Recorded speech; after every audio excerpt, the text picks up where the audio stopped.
breaking news, breaking news, breaking news. Lundi malamu na banda kunabino. Vous allez bongo brancher sur Sentinelle TV na www.sentinelerdcongo.com. Merci la Kwanzila. Kolomboka Mbokekei, mais toujours récupéré on a combo na yesu. Merci, merci parce que vous avez été nombreux à m'appeler, à m'encourager, à prier même pour moi. Je vous remercie, je vous suis très reconnaissant. Je sais que vous avez passé un bon week-end et vous allez commencer un nouveau week-end avec la grâce de Dieu. Ma prière est que le Seigneur, le Dieu Tout-Puissant, puisse vous bénir chez vous, dans vos maisons, vos enfants, vos entreprises. Que le Seigneur puisse vous visiter dans vos banques, dans vos lettres, boîtes aux lettres. Si tu n'as pas de papier, en tout cas, attends-toi à avoir une bonne nouvelle. Si tu n'as pas assez d'argent, il y a quelqu'un qui va mettre l'argent dans ton compte. Je parle aux chrétiens, aux frères chrétiens, pas aussi à ceux qui vont faire ce qu'on appelle le tourisme à l'église. Donc je parle Naba Christo Yasolo. Alors, breaking news alelo, Kabila Kanaye Eza Matata. Mindele donc bazosila na calamité. Donc Kaya Kabila Eza suna maboko na bisote. Ezikomi siko na maboko mindele américain bango bazosila na. Donc Kabila sera longo na pouvoir te yemoko akimité a revivre o esalamaki pa Gbagbo. Kaka bato oni ba na kati wa riluka ngai. Tuzo compatir na Gbagbo, tuza ba tutunga Gbagbo mais na zo exemple wana. Parce que déjà il y a une communauté internationale, batini déjà parlementaires européens, le 1er avril à Kinshasa, pour nous signifier qu'il est grand temps à Longwa, à Kende, à Ibi, à Bomi, à Saliba crime mingi, et Sengele à Kende pour na bien aille. Alors, 70 Rwandais découverts et tués et coupés en morceaux à l'aéroport de Njili. Donc, panique à Mabé na Katia Congo. Parce que ba découvrir ba Rwandais bakati ba mike ba lati ba tenir Rwandais bilonge ba Rwandais zola ba Rwandais bakati ba mpe ba bwaki bibembe na bango pembe na aéroport international ya Njili. Donc ezali réponse ya bibembe oyo Kabila zo bomaka ba jeune mikolo nyonso pembe ya mai ya Njili omona bibembe zo flotter pembe ya fleuve Congo bibembe zo flotter na commune ya Kinshasa lobi côté ya cyber café bakuti 5 jeunes bakufi. Na commune à Kimbanseke 7 jeunes bakufi na Kitekumo aussi donc kuna babenga ngirikoto na ngiringiri bakuti 10 jeunes bakufi bazo boma bango kaka pamba. Alors ils appellent un groupe moko ba congolais bakomi ko se venger ko kata ba rwandais ko bengana ko boka bango. Donc panique ekoti kuna na camp ya Kabila kutu butu alobi akende kolala na kamba nenga mesana kolala epai ya bandoki oyo ya bakimbangiste. Donc eza ya koyinda kuna Kabila aboma akati ndai Obama akati ndai alobi avant fin ya mandat na ye Kabila fuba kundai. Obama président des États-Unis akati ndai alobi ki avant fin ya mandat na ye Kabila fuza la basiba kundie quelque part dobilia ke bikoki. Ba AFDLR ya Rwanda bakoti Kinshasa pour ba massacrer peuple congolais mais le boko na nkolo ezali kolo na bango et ko détourner misala na nyo surtout et le romo ko salamate. Kinshasa Kabila azo silisa ba jeune misusu bakufaki na sina lobiango eza mawatro. Alors soulèvement populaire kakande et ko aider biso na kobenga na Kabila na ba Rwandais nyonso baza na Congo. Pour combat et bongo il faut kobenga na tout soi-disant na combat faut kobenga na tout soi-disant combattant ou azanga vision politique et idéologie. Donc tous na ba combattants o bazanga vision politique o bazanga idéologie bana nde ba dangereux na kati ya combat. Alors bato wana nde ba yaki ko sala combat ya kifedetaria combat ba yebaka bango combat ba yebaka bango ba senga bato ba mbongo. Alors ba oyo nyoso to ba faux combattant na ba faux binemi ya Congo botindela nga bango na lele bango mike na sisi ba dossier na bango botindela nga so ba mbende mususu na lia bango. Na oto basalaki ba vidéo baleka ko kosela makambo balobaki bilobaloba na lelele bango. Alors siko botinda so batu mususu parce que Bible ezoloba Seigneur Jésus-Christ esika nyonso azali koleka ba pharisiens na ba sadducéens azali kokangisa bango monoko et na lobela bino que ministère nanga ce qu'on a un problème tant dans la Bible tous les 4 évangiles au moins un comportement de Jésus vis-à-vis des pharisiens, c'est ce que le proverbe 30-30 est en train de faire. Donc par rapport à les pharisiens, nga yali au sali vidéo na diminué au lobby ma be pour nga na zuba ba preuve na ye na lele yo mike comme ça aux on na TV donc ezande ngwana. Alors pour na combat esengeli to libérer na kati ya combat batu tout oyo bazana idéologie TP bazana vision pour wana baza ba vent oyo bazala emporté par tous les vents baza ba feuille oyo bazala emporté par tout vent la doctrine eza lokola na église bandimi oyo bavanda te bango wana soka yoki miracle ake soka yoki kuna bayembi bake soka yoki kuna pasteur asali TV ake awa TV kangami siko bokosambela ndeni mababi bamosusu bakomotinanga ba texte message oyo TV ozonga lobi ozonga non problème ezali mbongo soki bofuti mbongo chaîne ezongi mais bokofuta mbongo ndenge nini mpo moto apesaka mbongo aboyi na kopesa mbongo eza pane technique te soki tembe lobi na minuit 0h lundi na 0 lelo lundi na 00h mwede bofongola TV abotala ekozonga bomona saka yo ndenge apumbwa na butu yaki oluka alléluia alléluia IDPS apareko MLC basali fusion basangani na nani ARP ezali kaka mpona kodotourner vision ya bakomba na attention ya bacombattant nalobi bien fusion to vision kosangana ya IDPS apareko MLC na ARP eza nango na bit moko badetourner vision ya bacombattant na distraction alors bolanda bango te mpo bazali ba ennemi ya Congo donc eza bon Tshisekedi Ngwanda Bemba Vital Kamerhe bazali bango tout bakolabo pe ils appartiennent au passé donc ngala na bango esesila baza susu na histoire te na Congo bobetaka masolo na bango te mpo eza pasi ya temps na Bemba eza bongo alors na société Sokoda oyo ezali société talaka ba droit d'auteur bauti ko révoquer Nyoko Alongo Blaise Boula na Verkis Kamangana ils sont révoqués pour violation des tests donc baza révoqué na Lubumbashi week-end oyo bato balali te parce que balamuki nini leaflet to tract ezosenga na Kabila alongwa na pouvoir avant le 30 juin sinon te bakoboma ye donc kuna eza koyinda parce que bazosenga na Rwandais abima na mboka akende le plus tôt que possible parce que basi batimbeli ke abomi bato ebele alors bato ebele babengaki bazotuna me proverbe yo ndenge nini succès na succès biloko no bavideo no bato bazolanda site na yo osali bato tu bakomi kolala kokota ngo bandako nyonso tu batalaka kaka yo eza biloko nini est-ce que ezali baplan ou bien nini non bamosusu batuni succès na ngai eza nini nazopesa bato secret na ngai eza nini natangi na ekola bien banda gardien natanga na ka Mobutu premier primaire na ka Mobutu na lemba entre lemba na matete deuxième primaire na ka Mobutu bekole nyonso tu na bandi deuxième primaire troisième primaire quatrième cinquième tina zui diplôme d'état natangi pa basango bien encadré. Alors, nous allons rendre hommage à l'école à Basango, bien. Deuxièmement, nous avons 3 secrets. Formation de l'école à Basango. Deuxièmement, premièrement, nous avons Nzamba Punanga avant la botama. Donc, Nzamba sa Punanga, nous avons Loboko na Mutunanga. Donc, à protéger Kinga. Deuxièmement, nous avons l'école à Basango. Troisièmement, nous avons l'école à Kinkestere Menea. So botali na mire nanga na âge déjà nazaki déjà na âge à 15 ans natambola na noko nanga na kini encadré to sala ba makambo minene na ye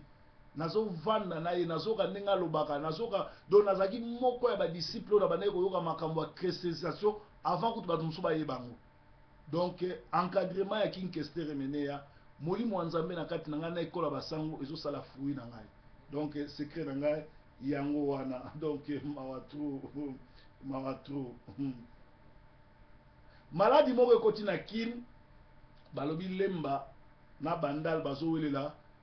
wapi eza Paris c'est vrai nga na mwana lemba na koli na lemba nayebi pe bien que toza kobenga lemba neuf tokobenga Paris neuf mais ezalaki ignorance nazo senga na bino so bozo landa biso nazo senga na bato bazana Kinshasa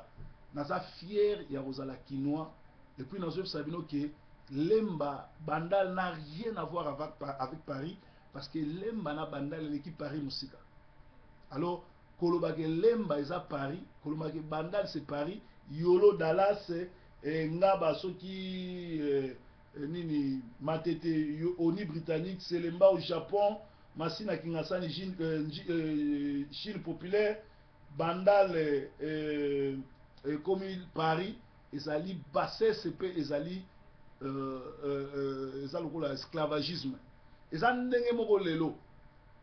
Est-ce que basi nyonso tu bayebi ke batiaka ba perruque ba faux cheveux na mutu nzambe yoka prière na bango te et puis ba complexé bazo vivre lokola esclave parce que mindele bato basali bongo na Amérique pona ko influencer ba noir ba mona ke ki kozala ki mutu mwindo eza mabe ba influencer bango ba yeli bango ba maquillage ba suki na mitutu et tout na kosa bino te ba mama na biso ba africaine mwasi ya kitoko mwasi africaine naza tango tiaka suki na ye naturel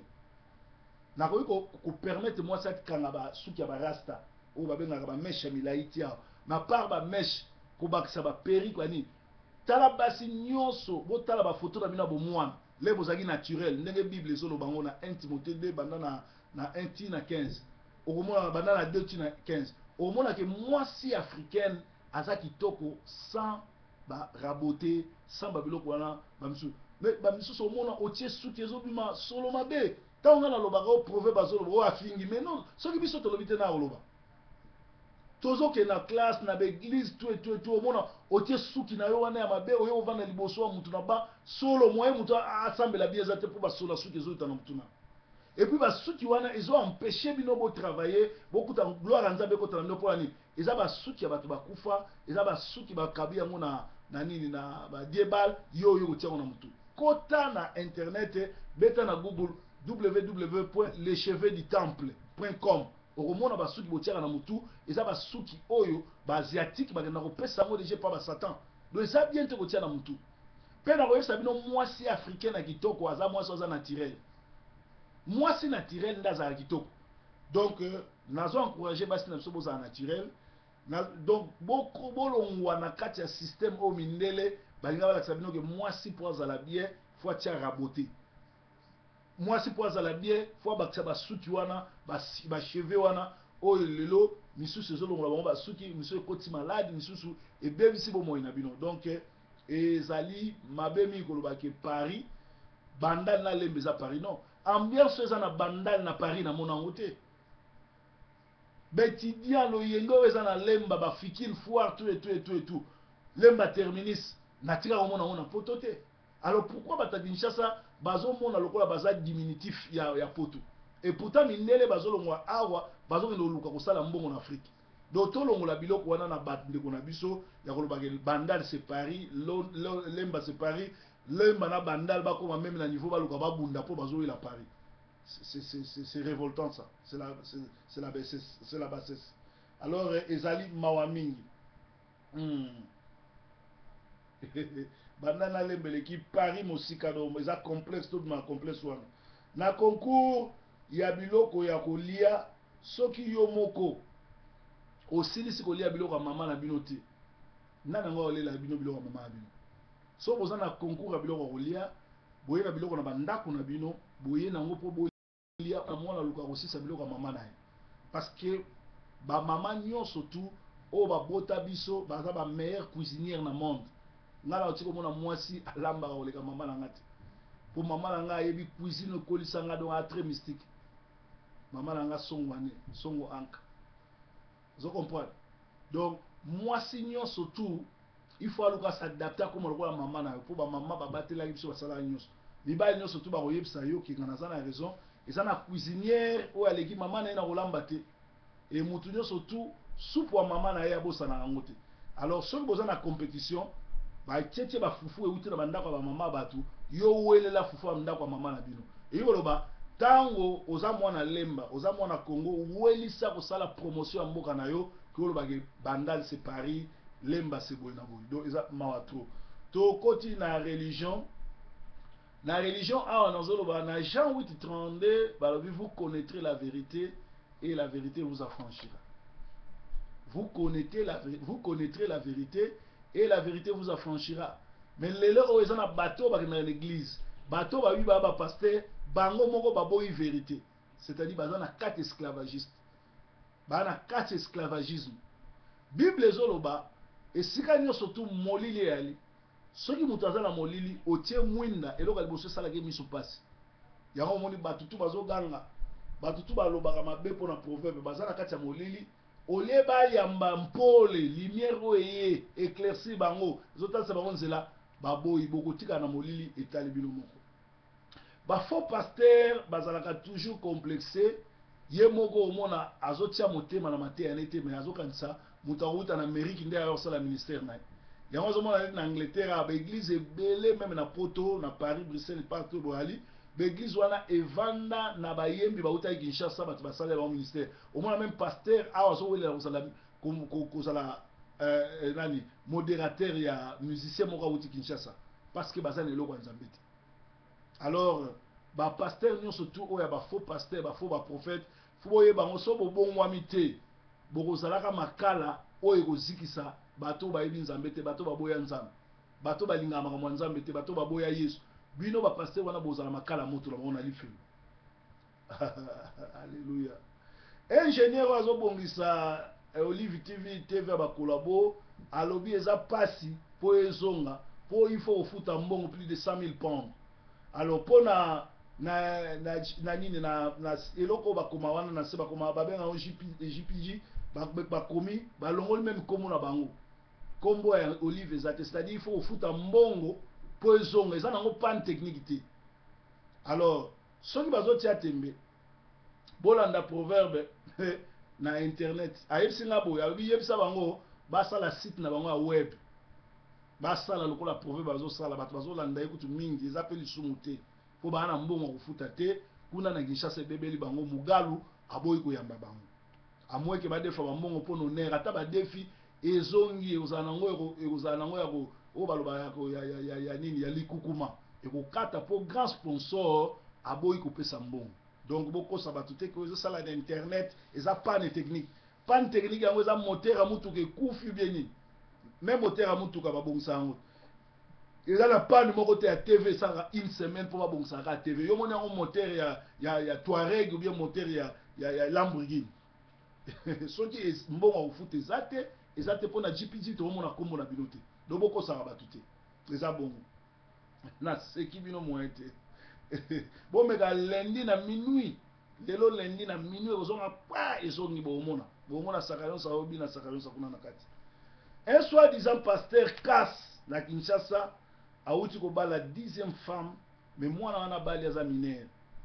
Alors bozomona ba détournement de mineurs nezo salama au vu aussi de tout le monde na Kinshasa na kati ya l'église pe batutu bazaki kuna ba eboki na ndenga bombete. Donc lelo oyo église comme nango place au sala ba aventure kobi mawa mingi na ba fanatique ba okende bongo eza malamu kolanda oza fanatique ya mutu mais ekozala mabe mipo osuka mabe na masolo na onde ezo sala. Donc tozali bongo na breaking news ba yebisi biso olenga nkoi traite le Rwandais Kabila de produits périmés et eza makamu mingi eza mawa mingi libanda lola ezaka te soki mutu aza libanda lola et il y a côté lola te parce que tous na lola na lifelo so oza na lola te oza na libanda lola te oza na lifelo. Bye bye for now.